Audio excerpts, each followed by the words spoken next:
Hello အားလုံးပဲမင်္ဂလာပါရှင်ဒီနေ့လေးမှာတော့ကျမကအခုဒီ April 10ရက်နေ့လေးဟာဆိုလို့ရှိရင်ကျမရဲ့မွေးနေ့လေးဖြစ်တယ်ပေါ့နော်ဆိုတဲ့အခါကျတော့ကျမရဲ့မွေးနေ့ edition လေးအနေနဲ့ကျမကဒီ reading လေးကိုပြုလုပ်ပေးချင်ပါတယ်ပြီးတော့ဒီနေရာလေးမှာကျတော့ကျမ video reading တွေကိုအမြဲကြည့်ရှုကြတဲ့သူတွေကကျမကိုဆုတောင်းမေတ္တာပို့တာပေးနေကြတဲ့သူတွေကကျမစီကိုတကူးတခါလာရောက်ပြီးတော့เนาะဒီ Messenger ကနေတစ်ဆင့် Telegram ကနေတစ်ဆင့်ကျေးဇူးတင်စကားလေးတွေပြောကြတဲ့သူတွေကเนาะ thank you gift လေးတွေပေးကြတဲ့သူတွေကကျမရောက်နေတဲ့နေရာထိကျမကိုတကူးတခါလက်ဆောင်တွေပေးပို့ပေးကြတဲ့เนาะကျမချစ်ခင်လေးစားရတဲ့သူတွေအကုန်လုံးကိုရောကျမကမေတ္တာတုံ့ပြန်တော့အားဖြင့်ဒီ reading လေးကိုပြုလုပ်ပေးရခြင်းဖြစ်ပါတယ်ပြီးတော့ဒီ reading မှာကျမကအကုန်လုံးအတွက်ပေါ့နော်အခုချက်ချင်းကိုဒီ reading လေးကိုကြည့်နေရင်ကြည့်ပြီးချင်းနဲ့အခု reading ထဲမှာကိုရရှိဖို့ရှိနေတဲ့ blessing တွေအကုန်လုံးကို instantly ပေါ့နော်ချက်ချင်းကိုလက်ခံရရှိပါစေဆိုတဲ့ manifestation လေးကိုလည်းကျမကဒီ reading လေးမှာထည့်သွင်းထားပါတယ်ဒါလေးက collective reading လေးဖြစ်ပြီးတော့အားလုံးဟာ blessing တွေအတွက်ကိုရရှိမဲ့ blessing တွေအတွက်ကိုကျမက manifest လုပ်ပြီးတော့ဒီ reading လေးမှာအဲ့ဒီ energy လေးကိုထည့်သွင်းပြီးတော့ပြုလုပ်ပေးသွားမှာဖြစ်ပါတယ်ဒါကြောင့်မလို့အခုဒီ reading ထဲမှာကိုမြင်တွေ့ကြားသိရတဲ့ blessing တစ်ခုချင်းစီတိုင်းကိုကချက်ချင်းဆိုသလိုလက်ခံရရှိကြမှာဖြစ်ပါတယ်ရှင့်ဒါလေးက short and sweet ပေါ့နော်ပြီးတော့နောက်တစ်ခုလေးကကျမနဲ့birthday တူတဲ့သူလေးတွေကိုလည်းတွေ့ရတော့အားလုံးကိုနော် happy birthday wish လေးလည်းလုပ်ချင်ပါတယ်ပြီးတော့အားလုံးပေါ့နော်မွေးနေ့ရှင်တွေအားလုံးကျမနဲ့ရှီယန်နေတူတဲ့သူတွေပဲဖြစ်ဖြစ်ကျန်တဲ့မွေးနေ့ရှင်တွေအားလုံးကိုလည်းကျမကကိုမွေးနေ့ရက်တင်မကဘူးပေါ့နော်နေ့ရက်တိုင်းမှာပျော်ရွှင်မှုတွေလွတ်လပ်မှုတွေပေါ်ပါမှုတွေပြည့်စုံမှုတွေအေးချမ်းမှုတွေနောက်တစ်ခုပြီးတော့ဘေးအန္တရာယ်ကင်းရှင်းမှုတွေအားလုံးကိုတလုံးတဝါဒီပိုင်ဆိုင်ကြပါစေလို့လည်းတလေးတစ်နှစ်ဆုတောင်းပေးပါရရှင့်ဆိုတော့အခုကျမတို့ reading လေးစီကိုသွားလိုက်ကြရအောင်เนาะအခုဒီ text ကနေကျမတို့တွေအကုန်လုံးဒီ reading လေးကိုကြည့်နေတဲ့အချိန်မှာဒီ reading လေးကိုကြည့်ပြီးချင်းကိုရရှိမဲ့ blessing တွေအကုန်လုံးကိုစီကိုချက်ချင်းရောက်ရှိလာမယ်ရရှိလာမယ် blessing တွေကိုကျမတို့တူတူကြည့်လိုက်ကြရအောင် the blessings you receive instantly ဖြစ်ပါတယ် thank you so much ရန်ကိုကျေးဇူးတင်တာပါနော်ကျမကိုထူတောင်းမြတ်တာတွေပို့တာပေးကြတဲ့အတွက် thank you so much ကျမတို့ကြည့်လိုက်ကြရအောင်မဆုတ်ခလေးကတော့ tune into your divine potential bring the world into harmony ဆိုတော့ဒီ group ကျမရဲ့ reading လေးကိုအခုလက်ရှိကြည့်နေကြတဲ့သူတွေအကုန်လုံး instantly ရရှိမဲ့ message လေးကတော့ divine potential ဖြစ်ပါတယ်ကိုစီမှာအလွန်တရာမှအားကောင်းတဲ့အောင်မြင်မှုကြော်ကြားမှုတွေနော်ကိုရဲ့ gifted talent တွေကိုရည်ချင်းတွေကိုအကုန်လုံးကသိရှိစေမဲ့အချိန်ကာလလေးဒီ blessing လေးတွေကိုရရှိလာရပြီဖြစ်တယ်တချို့ကလည်းကိုရဲ့မျိုးရိုးနဲ့ပတ်သက်တဲ့နော်ဒီကိုကျွမ်းကျင်တဲ့ဆိုလည်းကောင်းကိုအမွေစက္ကန့်ရရှိရတဲ့ဆိုလည်းကောင်းဒီအလုပ်တွေကိုလုပ်ကန်ရင်းနဲ့အဲ့ဒီကနေမှကံကောင်းမှုတွေကိုရရှိလာမှာဖြစ်တယ်အဲ့လိုလှုပ်ဆောင်ရင်းနဲ့ကိုယ့်ရဲ့ဘဝလေးကလည်းအလွန်တရာမှအေးချမ်းလာတယ်ဒီညွတ်မြတ်တလာတယ်အရာအလုံးကတဟစာတပေါ့ပါလွတ်လပ်လေးတွေအခုချက်ချင်းဆိုသလိုရရှိပိုင်ဆိုင်လာကြတော့မှဖြစ်ပါတယ်ပြီးရခါမှာ accept the Christ light and with wisdom and loving compassion နော်ဒါလေးတွေကဘာကိုပြောနေရလဲဆိုတော့ကိုအခုချိန်ကနေစပြီးကိုစီကနေမှအလွန်စရာမှလှပတဲ့တကယ်ကိုတောက်ပတဲ့ energy လေးတွေစတင်ပြီးတော့ပေါ့နော်ထုတ်လွှတ်နေပြီဆိုတာလေးကိုလည်းသိစေချင်ပါတယ်ပြီးတော့ကိုစီကဒီအလင်းရောင်လေးဟာကိုရဲ့ဘဝကိုအခုလိုမျိုးတောက်ပမှုလင်းလက်မှုတွေနဲ့မကဘဲနဲ့ကိုဘေးပတ်ဝန်းကျင်မှာရှိတဲ့လူတွေကိုပါဒီတောက်ပမှုလင်းလက်မှုတွေကိုခံစားရမှာဖြစ်ပါတယ်ဆိုတော့ဒီခက်လေးတစ်ခုကိုပြောရမယ်ဆိုရင်ကိုစီမှာအခုချက်ချင်းရရှိနေတဲ့ blessing တွေကတော့ကိုရဲ့အရေးချင်းတွေကြောင့်မလို့ကိုကတောက်ပတဲ့အနာဂတ်အခုတောက်ပတဲ့လင်းလက်တဲ့အခုလက်ရှိအခြေအနေလေးကိုအားလုံးကပိုင်ဆိုင်နေကြပြီဖြစ်ပါတယ်အဲ့လိုပိုင်ဆိုင်နေရင်းတဲ့ကမှလည်းကိုယ့်ရဲ့ဘဝလေးအတွက်ကိုအရာအားလုံးတော့သူ့နေရာလေးနဲ့သူ့နေရာတခြားအဆင်ပြေပြေလေးနဲ့အကောင်းမွန်ဆုံးလေးတွေတိုးတက်သွားအောင်လေလှုပ်ဆောင်သွားနိုင်ကြမှာဖြစ်ပါတယ်တဲ့ရှစ်နောက်ပြီးတဲ့အခါမှာတော့အခုချက်ချင်းအခုဒီ reading လေးကိုကြည့်ရှုနေကြတဲ့သူတွေအကုန်လုံးခုချက်ချင်းရရှိမဲ့ blessing လေးတွေကိုကြည့်လိုက်ကြရအောင်နော် The blessing you receive instantly The blessing you receive instantly Okay ကဲကျမတို့ကြည့်လိုက်ကြရအောင်နော်ဒီ back of the text မှာဆိုလို့ရှိရင်လေ a blessing on a new venture ဆိုတော့เนาะတော်တော်များများကဘဝအတွေ့အကြုံအသစ်တွေကိုလုပ်ငန်းအသစ်တွေကိုပြီးရခါကျအလုပ်အသစ်တွေကိုနေရာဒေသပြောင်းလဲမှုအသစ်တွေကိုเนาะအဲ့ဒီလို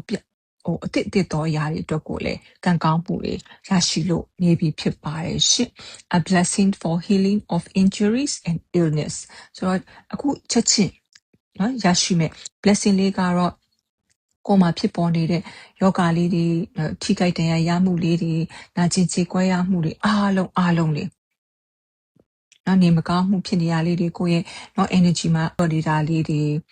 ကိုယ့်ရဲ့ကျန်းမာရေးနဲ့ပတ်သက်ပြီးတော့ကိုကဆိုရင်ပူပန်နေရတာအားလုံးကင်းစင်သွားခဲ့ပြီးဖြစ်ပါတယ်ဒါတွေအားလုံးအတွက်ကိုကံကောင်းမှုတွေပျောက်ကင်းသက်သာရမှုတွေအနာနဲ့ဆေးတွေ့ရမှုတွေဆရာဝန်ကောင်းတမတော်ကောင်းဆရာသမားကောင်းတွေတွေ့ရမှုတွေကိုအနာနဲ့ကိုက်ညီတဲ့ကိုယောဂနဲ့ကိုက်ညီတဲ့ဆေးဝါးတွေ့ရှိရမှုတွေတောက်သုံးရမှုတွေဒါမျိုးတွေကိုလည်းအခုချက်ချင်းပိုင်တိုင်ထားရမှာဖြစ်ပါတယ်။ another health ဆိုတော့အခုအချိန်ကနေစပြီးတော့ကျမရဲ့ region လေးတွေကြည့်ရတော့ပို့ပြီးတော့ကျမလာကြမှာနေကောင်းလာကြမှာတော့ပို့ပြီးတော့ကိုယ့်ရဲ့ခန္ဓာကိုယ်ကကြံ့ခိုင်တန်ဆွမ်းလာတာကိုလည်းချက်ချင်းဆိုသလိုခံစားကြရမှာဖြစ်ပါတယ်နော်အခုအရင်ကဒီမမကဘူးအခုအချိန်ကနေစပြီးတော့ကျမရေးတွေတိုးတက်ပြောင်းလဲသွားမှာကိုလည်းမြင်တွေ့ရရှိမိပါတယ်ရှင့်ပြီးတော့ဒီနေရာလေးမှာအနီရောင်လေးကိုအစိမ်းရောင်လေးကိုတော့တော့မြင်တွေ့ရတဲ့အခါကျတော့ကိုကပို့ပြီးတော့ကိုယ်ကျမရေးအတွက်ကိုလည်းလက်ရောညီထွေဖြစ်တဲ့လေ့ကျင့်ခန်းလေးတွေလုပ်လာနိုင်မယ်စားတောက်နေထိုင်မှုလေးတွေလည်းပြောင်းလဲလာနိုင်မှာဖြစ်ပါတယ်ဒီ healing energy လေးတွေကကိုယ်မှာဖြစ်နေတဲ့အရာတွေအားလုံးကိုစိတ်မှာဖြစ်နေတဲ့စိတ်ပင်ပန်းနွမ်းနယ်မှုတွေကိုဝမ်းနည်းကြေကွဲမှုတွေကိုကိုခံစားနေရတဲ့ယောဂဝေဒနာနာကျင်ကြိုက်ခဲမှုတွေဒါမျိုးတွေကိုရောအားလုံးသက်သာစေမှာဖြစ်ပါတယ်ရှင့်ဆိုတော့ကျမတို့တွေထပ်ပြီးတော့ blessing လေးတွေကိုကြည့်လိုက်ကြရအောင်နော်အခု reading လေးကိုကြည့်ရှုနေကြတဲ့သူတွေချက်ချင်းရရှိမဲ့ blessing လေးတွေကိုပြောပြပေးစီချင်ပါတယ်ရှင့် the blessing they receive instantly.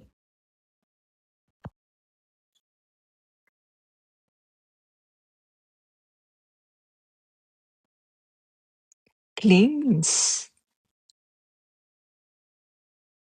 fear. reading လေးကိုရှုနေကြတဲ့သူတွေကနော်ဒီစက်မှာရေးတန်ဆွမ်းလာတဲ့အခုလိုမျိုးနော် healing energy လေးတွေရရှိလာတဲ့ဆိုတာကကိုယ်စီမှာရှိနေတဲ့နော်မကောင်းတဲ့ negative energy တွေနော်ပြီးတော့ခန္ဓာကိုယ်ထဲမှာနော်စီးဆင်းနေတဲ့ဒီကိုယ့်ရဲ့ခန္ဓာကိုယ်ကိုဒုက္ခပေးမဲ့ အရာတွေအားလုံးပေါ့နော်ဒါလေးတွေအားလုံးကင်းစင်လာခဲ့ပြီဖြစ်တယ်ဆိုတာကိုလည်းမြင်တွေ့ရတယ်ခုနကကျမတို့ဒီအမြဲတမ်းကြားသိနေရတဲ့ကျမတို့ရဲ့ကံကန်တရားနဲ့ပတ်သက်တဲ့ဝိကျွေးတွေလည်းကင်းစင်လာခဲ့ပြီဖြစ်ပါတယ်ပြီးတော့ကိုကတိချက်ပို့ပြီးတော့တန်ရှင်းတဲ့တက်ရက်တဲ့နေရာထိုင်ခင်းတွေကိုလည်းပြောင်းလဲသွားရဖို့ရှိတယ်လို့မြင်တွေ့ရမိပါတယ်เนาะဒါတွေအားလုံးကအခုချိန်ကနေစပြီးတော့ instantly ကို manifest ဖြစ်လာတဲ့ energy တွေဖြစ်ပါတယ်စိတ်ပိုင်းဆိုင်ရာအဖြစ်လည်းပုံမရှင်းလင်းလာမယ်နေထိုင်ရတဲ့နေရာဒေသတွေလည်းပုံမရှင်းလင်းလာမယ်ကိုနိုင်ကလည်းအခုအတွက်နောက်ကိုချမ်းမာရေးအတွက်ကိုဘဝအတွက်နော်ရှင်းရှင်းလင်းလင်းလေးတသက်ရရက်လေးနေရာလေးနဲ့သူနေရာတခြားလေးပေါ့နော်ဒီလိုမျိုးလေးတွေနေထိုင်အသက်ရှင်ရတော့မယ် blessing လေးတွေကိုလည်းရောက်ရှိလာခဲ့ပြီဖြစ်ပါတယ်နောက်ပြီးတော့ fear စေကိုကြောက်ရွံ့နေတာလေးတွေနော်ကိုစီမှာအန်တီများဖြစ်မှာလားကိုခက်ခဲများဖြစ်မှာလားနော်ဒီလို fear စေအကုန်လုံးကိုလည်းကြော့ဖြတ်သွားနိုင်တော့မှာဖြစ်ပါတယ်အကုန်လုံးပေါ့နော်ကိုချုပ်နှောင်ထားတဲ့ဒီ fear စေကြောက်ရွံ့မှုတွေစိုးရိမ်ရမှုတွေပင်ပန်းနေမှုတွေပေါ့နော်စိတ်ပင်ပန်းနေမှုတွေကအစဒါတွေအားလုံးကအခုချက်ချင်းခုချိန်ကနေစပြီးတော့ကိုစီကနေပြီးတော့သက်သာသွားစီတော့မှကိုစီကနေမှပျောက်ကင်းသွားတော့မှကိုစီကနေမှထွက်ခွာသွားကြတော့မှဖြစ်ပါတယ်ဒီ fear စီကကိုကအရင်ကတည်းပို့ပြီးတော့ယုံကြည်မှုရှိလာတယ် confidence ရှိလာတယ်ကိုဘာလုပ်ကိုယုံကြည်မှုရှိနဲ့လှုပ်လာနိုင်တော့မှဖြစ်ပါတယ်အဲ့လိုယုံကြည်မှုရှိနဲ့လှုပ်လာနိုင်လို့လေကိုစီမှာနော်ဒီလိုတောက်ပတဲ့ကောင်းမွန်တဲ့နော်အလင်းရောင်အလင်းတန်းလေးတွေထွက်ပေါ်လာခြင်းဖြစ်တယ်ကိုကခုတည်းပို့ပြီးစိတ်ကြည်လင်အေးချမ်းလာတဲ့အခါကျတော့ဒီထက်ပိုမိုကောင်းမွန်တဲ့ကြည်လင်အေးချမ်းတဲ့လှပတဲ့နေရာတွေကိုပြောင်းလဲနေထိုင်သွားကြရတော့မှဖြစ်ပါတယ်ကိုရဲ့ဘဝလေးကလည်းပို့ပြီးတော့ balance ဖြစ်လာတော့မှဖြစ်ပါတယ်အပေးနဲ့အယူညီမျှတဲ့ blessing တွေကိုရရှိကြတော့မှဖြစ်ပါတယ်ရှင့်ဆိုတော့မာရူတွေထပ်ပြီးတော့အခုချက်ချင်းရရှိမဲ့ blessing လေးတွေကိုကြည့်လိုက်ကြရအောင်နော် The blessing you receive instantly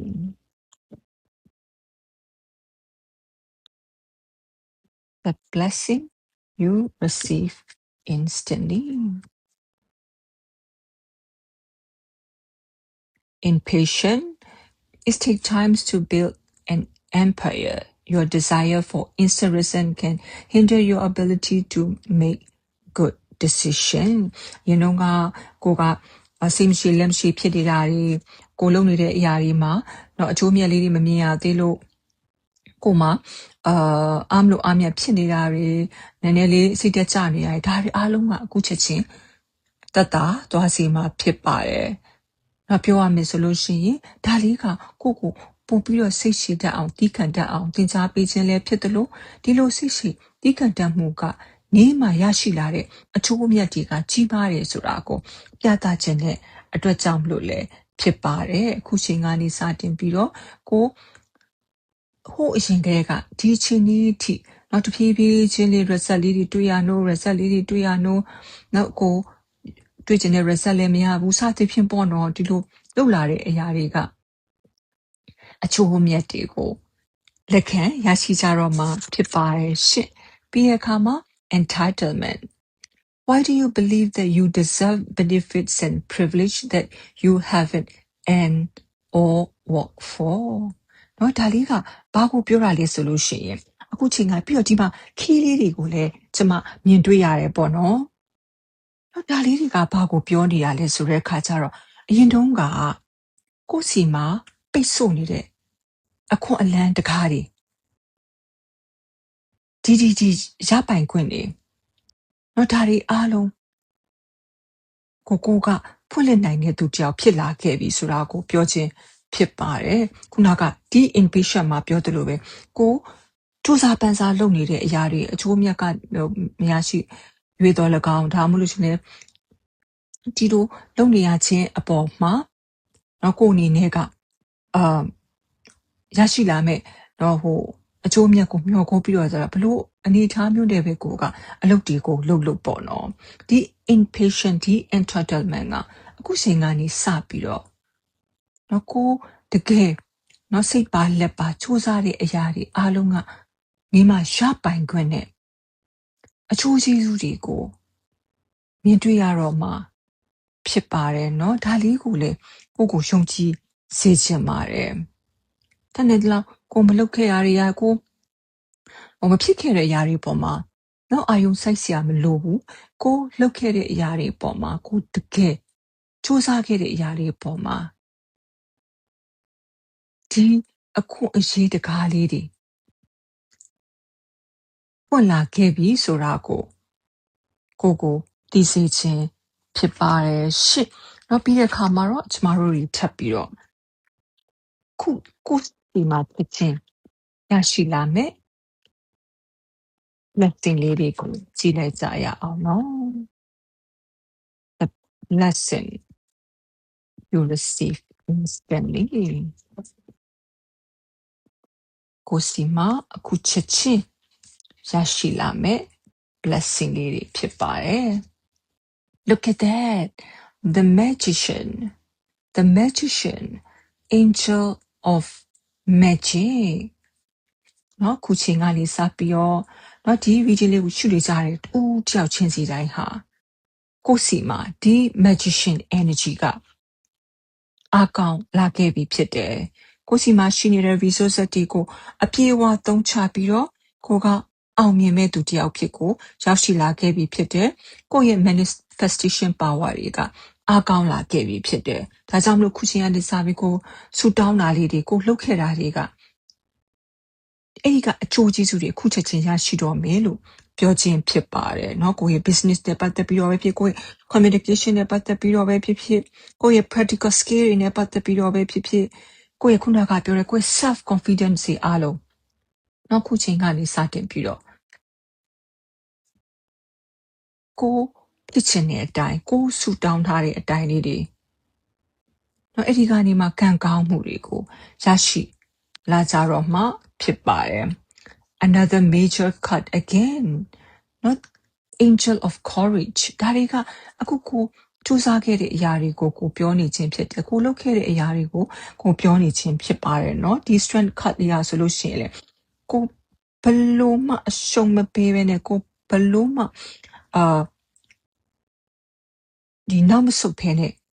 စူးစမ်းခဲ့တဲ့ရင်ဆိုင်ခဲ့တဲ့အရာတွေပြီးတော့ဒါတွေကလည်းကိုယ့်ရဲ့ဒီ power တွေကိုသိရှိ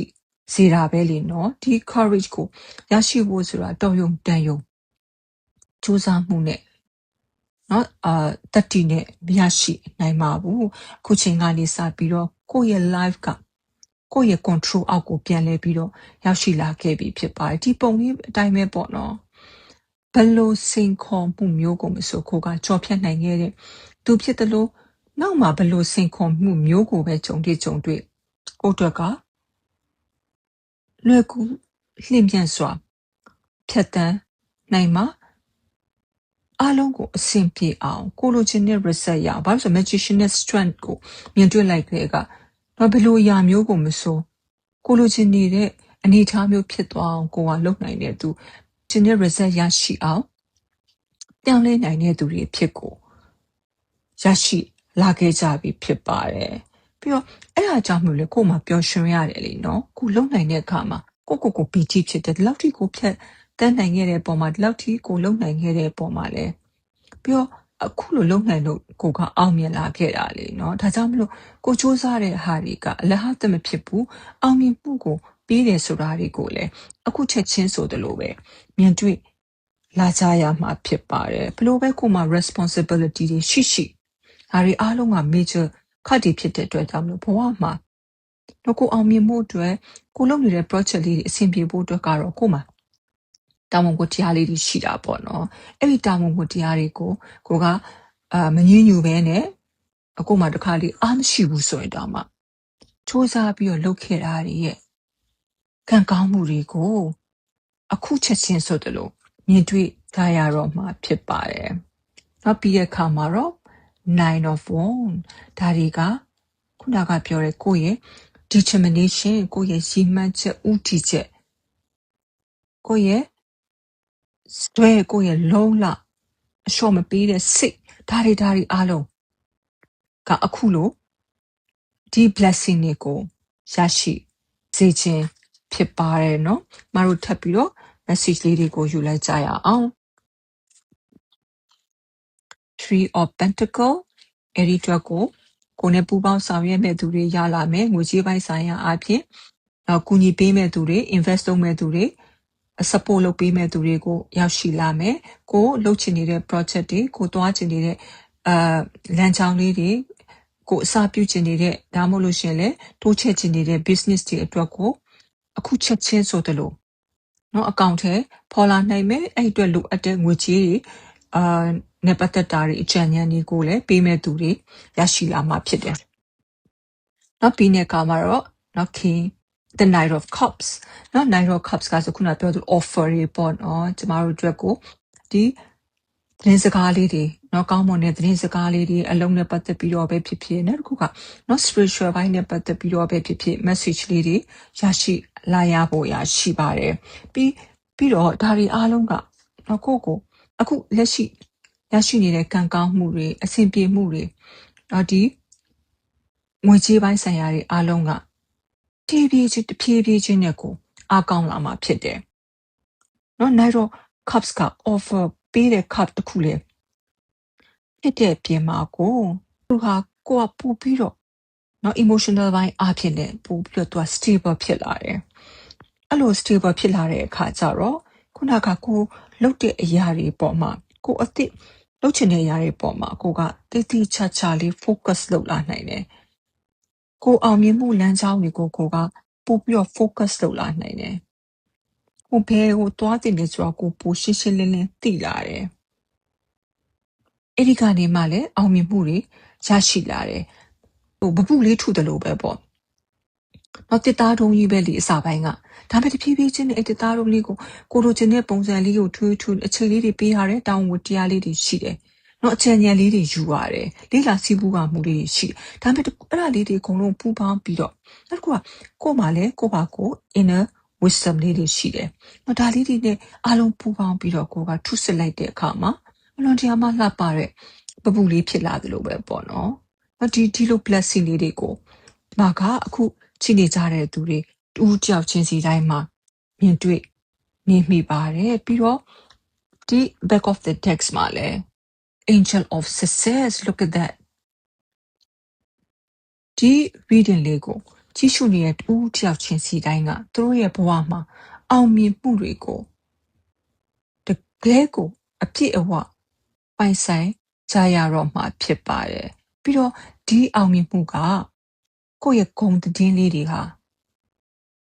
နေရာအနှံ့ကိုပြန့်နှံ့သွားမှာဖြစ်တယ်လူတွေအများကြီးရဲ့ပါးစပ်ဖျားမှာရေပန်းစားမှာဖြစ်တယ်ကိုစူးစမ်းအားထုတ်ရမှုတွေအတွက်ကိုအရေးချင်းတွေအတွက်ကိုယ့်ရဲ့ဇွဲသက်တည်တွေအတွက်ကိုအကုန်လုံးကချီးမွမ်းကြရမှာ all eyes are on you လူတွေအားလုံးရဲ့အလေးပေးမှုကိုအလေးထားမှုကိုအခုချိန်ကနေစပြီးတော့ဒီ reading လေးကိုကြည့်ရှုကြတဲ့သူတိုင်းကရရှိကြမှာဖြစ်ပါတယ်တချို့ကတကယ်ကို world stage ထိအောင်မြင်သွားဖို့ရှိနေပါတယ်ဒါကြောင့်ကိုယ့်အရေးချင်းတွေကိုယုံကြည်ပါဒီ blessing တွေကိုအပြည့်အဝလက်ခံလိုက်ပါဆိုတော့ဒါလေးကတော့ short and sweet เนาะကျမရဲ့ birthday reading လေးဖြစ်ပါတယ်ရှင့်ဆိုတော့ဒီ reading လေးဟာအခုကိုလက်ရှိလုပ်နေတဲ့အနေအထားတွေပေါ်မှာအခုကိုလက်ရှိအစ်စ်ပေါ်ပေါက်လာတဲ့အခွင့်အရေးအခွင့်လမ်းလမ်းကြောင်းအစ်စ်ကလေးတွေအပေါ်မှာအကောင်းဆုံးထည့်သွင်းပြီးတော့အသုံးချနှံ့သွားနိုင်မယ်လို့မျှော်လင့်ပါတယ်ရှင်နောက်ကျမကိုဆုတောင်းမေတ္တာပို့သပေးတဲ့သူတွေကို thank you gift လေးတွေပေးတဲ့သူတွေကို subscribe နော် sharing လုပ်ပေးကြတဲ့ဦးတယောက်ချင်းစီတိုင်းကိုရောနော်အလွန်တရာမှကျေးဇူးတင်နေဆိုတာလေးကိုပြောချင်ပါတယ်ရှစ်ဒီ reading ထဲမှာပါရှိနေတော့ blessing message တွေအားလုံးကိုအခုအချက်ချင်းကိုလက်ဝဲပိုင်ဆိုင်ပြေဝကြပါစေလို့လေလေးတစ်နဲ့ ဆုတောင်းပေးပါတယ်ရှင် bye bye